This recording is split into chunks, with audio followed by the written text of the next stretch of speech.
bought my dream apartment, and invited my entire family for a housewarming.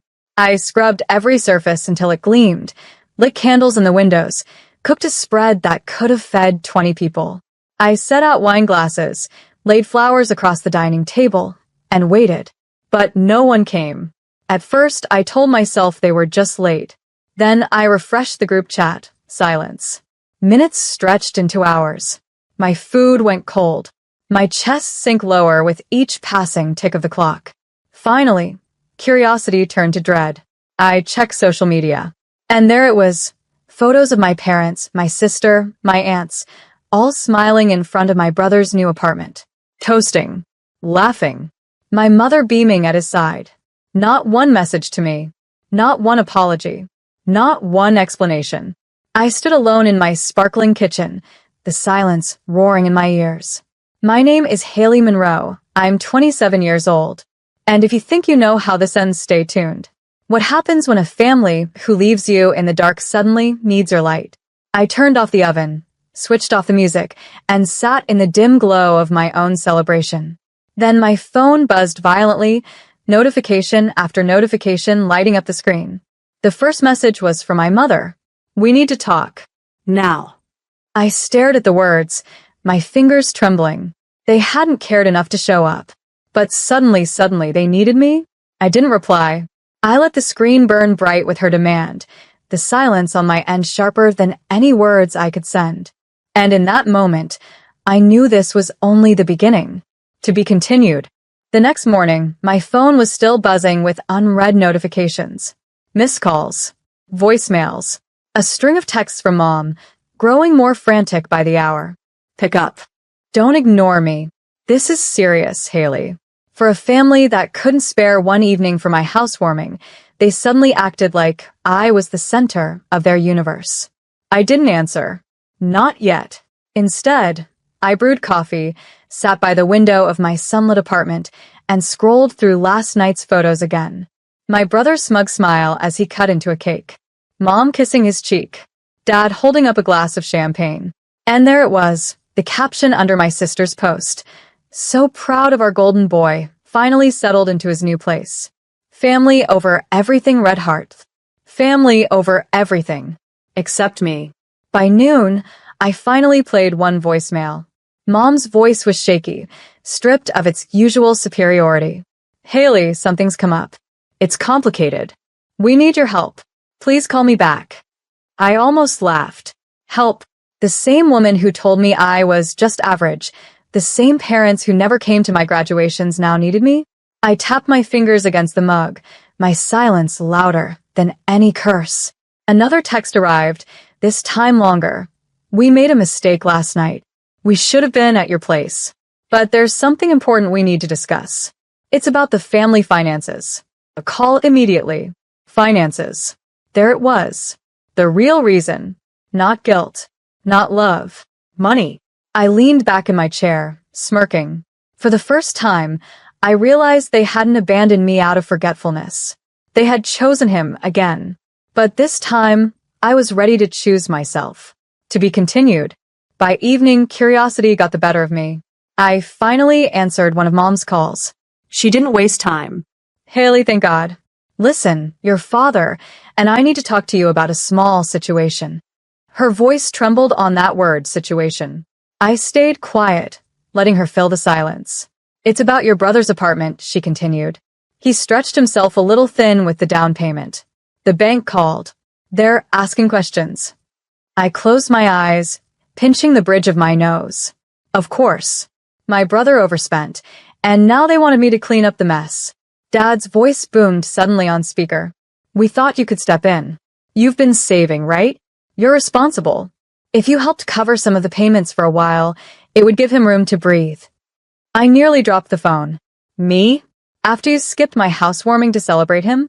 After 15 years of pretending I don't exist?" "Don't be dramatic," Mom snapped, the sweetness gone from her tone.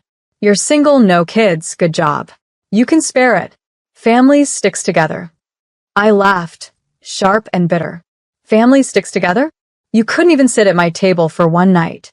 You toasted him while I sat alone in the dark. And now you want my money? There was silence. The kind of silence that tastes like fear. Finally, Dad cleared his throat. Haley, don't make this harder than it has to be. It's just money. Exactly, I said coldly. My money. My life. And for once, it's not yours to take. I hung up before they could reply, my hands shaking, not from guilt, but from power. For the first time, the leverage was mine. To be continued. The next morning, they doubled down. Mom showed up at my apartment uninvited, tapping on the door like she still owned the keys to my life. When I opened it a crack, she tried to smile, her voice syrupy. Sweetheart, we didn't mean to upset you, but you don't understand how serious this is. Your brother could lose everything. I crossed my arms. He should have thought about that before signing papers he couldn't afford. Her smile faltered. We told him you'd help.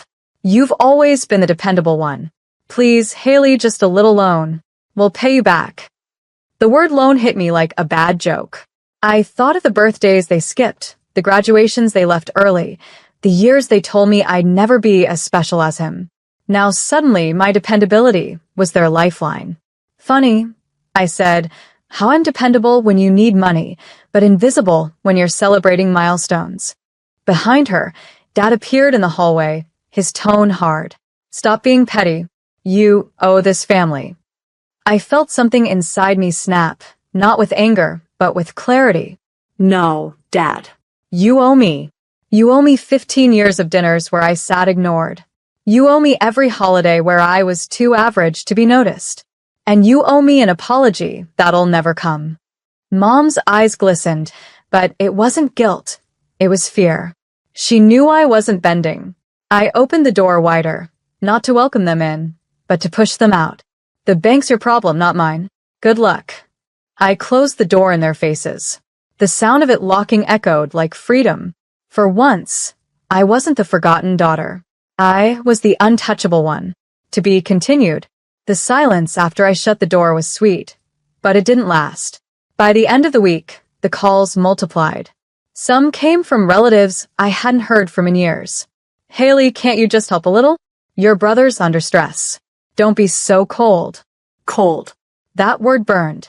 Where were they when I sat alone on my housewarming night? Where were they when my milestones passed unnoticed? I didn't answer. Instead, I went back to my routine, work, friends, evenings in my apartment lit by lamps I'd chosen, art I'd hung, a life I had built without them. Still, the buzzing phone on my counter was a reminder of the storm I'd left outside. Finally, one voicemail from Mom caught my attention. Her voice was shaky. Haley, please. The bank is threatening foreclosure. If word gets out, it'll ruin us. People will know your brother failed. We can't let that happen. Please, just think about the family name. I almost laughed out loud. The family name. The same name that had left me off invitations. The same name that never clapped for me, now dangled in desperation. That night, I sat at my desk and pulled out the paperwork for my apartment. Paid in full. No cosigners. No debts. I took a photo of the deed, the one with only my name written in bold. I typed out a caption and saved it, waiting for the right moment. Built this life without anyone's help. Some stories tell themselves. The power wasn't just in refusing them. It was in letting them realize slowly that I had already won. And for the first time, I wanted them to watch me shine without their shadows. To be continued. Easter weekend. The message I'd drafted sat saved on my phone. I hadn't posted it yet, but the temptation grew stronger with every desperate voicemail. On Saturday, my brother himself finally called. His voice was thinner than I remembered, pride chipped away. Haley, I know we've had our differences, but you can't just sit back and watch me lose everything. You're my sister. You're supposed to help. I let his words hang. Then I asked calm and sharp, did you think about me when you all skipped my housewarming? When you toasted your new place while I sat alone? Was I your sister then? He went quiet. The silence told me all I needed to know. That night, I opened my social media. One photo, the deed to my apartment, my name bold and clear, paired with the caption I'd written days ago. Built this life alone. Some stories tell themselves. Within hours, likes and comments poured in. Friends from work cheered me on. Old classmates messaged congratulations. Even distant cousins chimed in, some shocked, some supportive. And I knew, without a doubt, my family had seen it. By morning, Mom's text came through. "Haley, take it down. People are asking questions. You're humiliating us." I typed back. "Funny. I remember asking for the same thing when you humiliated me. Difference is, I have proof, and I'm not deleting it." The weight shifted again. For years, they held power with silence, with favoritism, with exclusion. But now, their silence was the prison, and I was the one holding the key. For the first time, their shame wasn't my burden. It was theirs alone. To be continued. By the end of the month, the ripple effect of that one post had spread everywhere. At church, people whispered about how my parents forgot their own daughter's housewarming. At my brother's work, his co-workers teased him about moving into an apartment he couldn't afford without begging his sister for help. Even my golden sister facade cracked. Friends unfollowed her, tired of the endless bragging when the truth was now out in the open. I hadn't said a word beyond that single caption, but silence, paired with proof, was louder than any speech. Then one evening I heard it, pounding on my apartment door. Through the peephole I saw them all. Mom, Dad, my brother, and my sister. I opened it just enough to lean against the frame. "Well," I said, "if it isn't the family that suddenly remembers where I live." Mom's mascara was streaked, her tone desperate. "Haley, please, take it down. We can't go anywhere without people whispering. Your brother's reputation is ruined. We're drowning in humiliation." Dad's voice, usually booming, cracked. "We made a mistake. We should have been there for you. But don't destroy us over one night." I let them stand in that silence, the irony thick in the air. One night. For me, it had been years of nights, birthdays, holidays, milestones ignored. Finally, I said softly, "You taught me I was disposable. Now the world sees the truth. You disposed of me first." My brother tried to step forward, but I raised my hand. "You don't get to rewrite this anymore. You left me alone once. Now you get to feel it too." Their eyes dropped, heavy with shame, and I shut the door. To be continued. Thanksgiving came again, and for once, I didn't dread it. My apartment glowed with warmth, candles lit, friends gathered, laughter spilling out of the kitchen. The table was full, not just with food but with people who valued me. There were no empty chairs waiting for family who never showed. As we raised our glasses, I felt a peace I hadn't known in years. No performance, no pressure, just belonging. Meanwhile, across town, the story was different. A cousin texted me a photo from my parents' house. A sad-looking turkey, burned on the edges, my brother and sister glaring at each other, my parents forcing smiles through silence. The caption read, "It's not the same without you." I didn't reply, because that was the truth. They had built their holidays, their family image, their pride on my silence and my service. And when I stopped showing up, everything they thought was solid collapsed. Later that night, as my friends left and the laughter faded into quiet, I stood by my window overlooking the city lights.